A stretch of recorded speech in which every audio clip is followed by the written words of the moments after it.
السلام علیکم دوستو، آج مجھے آپ سے بہت تھوڑی سی بات کرنی ہے. بات اپنے پاکستان کی کرنی ہے. جیسے کہ آپ جانتے ہیں کہ الیکشن کیمپین ختم ہو چکی ہے، اب فیصلے کی بات ہے. اور میں یہ بھی جانتی ہوں کہ آپ سب نے یہ فیصلہ بھی کر لیا ہوگا کہ کس کس کو ووٹ دینا ہے.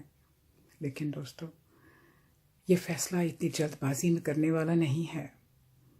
اس وقت پاکستان کو پہلے سے بھی کہیں زیادہ آپ سب کی ضرورت ہے. اس وقت ہم سب لوگ جو باہر رہتے ہیں، میں ان کی جانب سے بھی آپ سے اپیل کرتی ہوں کہ آپ ہماری طرف سے بھی سوچیں کہ ہم نے کس کو ووٹ دینا ہے.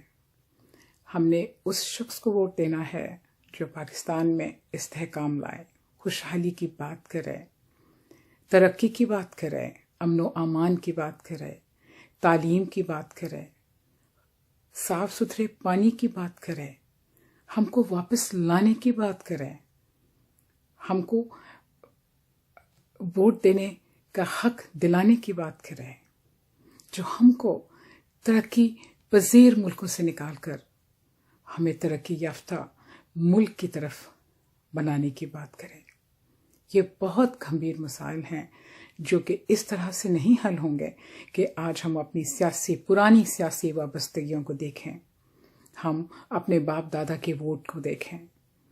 یہ اس بار ہم نے نہیں کرنا. اس بار ہم نے ووٹ پاکستان کو دینا ہے.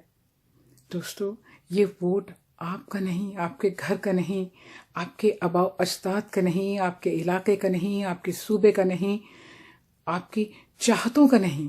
یہ ووٹ پاکستان کا ہے. یہ پاکستان کی امانت ہے. پاکستان جو آپ کا گھر ہے، جو میرا گھر ہے، جو ہم سب کا گھر ہے، اس کی حفاظت، اس کو سنوارنے کی ذمہ داری آج پہلے سے زیادہ ہے. اس بار پاکستان کو یہ سوچنا ہوگا ووٹ دیتے ہوئے پاکستانیوں کو کہ ہم ایسا کیا کریں.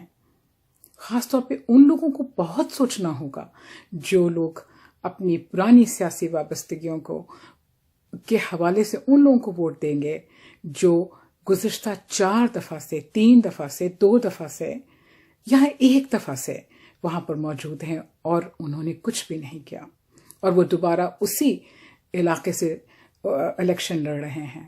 آپ کو ان کو ووٹ دیتے ہوئے 100 بار سوچنا چاہیے. 100 بار سوچنا ہوگا کہ آیا آپ کا یہ فیصلہ درست ہے کہ نہیں ہے.